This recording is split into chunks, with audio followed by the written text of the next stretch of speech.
I have come to the dense and distant forest lands of Central Africa in search of a potentially extinct animal, the lesser-spotted Wellington. In recent years of poaching and overhunting throughout the Congo, these increasingly rare beasts are few and far between. These solitary, clumsy, and obscene-looking animals are distant cousins of the common African wildebeest.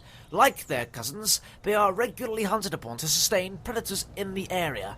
The lesser-spotted Wellington can be found frolicking around the forest lands of Central Africa during the daytime of the summer months, before they head south for the winter in the Great Wellington Migration.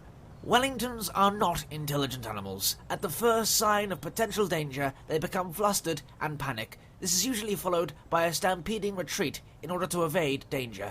The Wellington is an especially vulnerable creature. Its fur covers its own eyes, giving it exceptionally bad eyesight. Its field of vision is so minute, and its hearing so bad, that it must rely on its keen sense of smell to guide it through the dense forest lands of the Congo and detect threats. Wellingtons feed mostly on wild berries that are in abundance around this woodland landscape, but like all life, it requires a good source of water. This particular Wellington is heading towards the river in search of its next drink. Wellingtons will often spend a large amount of time of their day by watering holes and rivers, where they make easy prey for predators. Undaunted by the prospect of a grim demise, this Wellington heads for a well-deserved drink across this large open river, blissfully unaware of the grave danger it's in.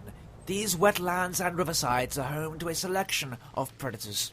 A group of Messerschmitts are on the hunt and have spotted the lone Wellington below, and so the chase begins. Living in groups for the Messerschmitts brings several advantages. For one thing, they can tackle much larger, more powerful prey, such as the Wellington. These dual-engine animals are 3 times the weight of a Messerschmitt. A single hunter would be very unlikely to tackle a healthy adult Wellington. It simply would not have the weight or the sheer strength to bring one down. But a group working together has a chance. The Wellington tries to fight off the group of predators, growing ever desperate to escape. Though they may not look it, the Messerschmitts are distant cousins of the African hyena, hunting together in packs to bring down much larger beasts. The Wellington is in grave danger. The Messerschmitts swoop in and out, aiming for the neck as they pass. This would bring down the Wellington within seconds. The Wellington slows down and begins to tire. The predators can smell its weakness, and so drive the attack. The hunters give chase to the Wellington until it can go on no more. It's exhausted and collapses in a field. As there are so many predators lurking around the forest, and its defences are so minute, the Wellington has evolved with a woodland camouflage fur in an attempt to increase its survivability against predators. Unfortunately for the Wellington, this trait is completely useless. Predators have evolved with incredible eyesight, rendering the Wellington's camouflage almost obsolete. The Messerschmitts then go in for the killing blow.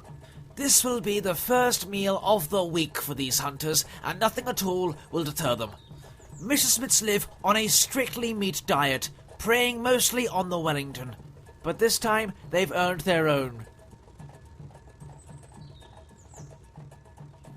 Out of nowhere, a fully grown B6R3 appears out of the forest. It obviously smelt the fresh kill.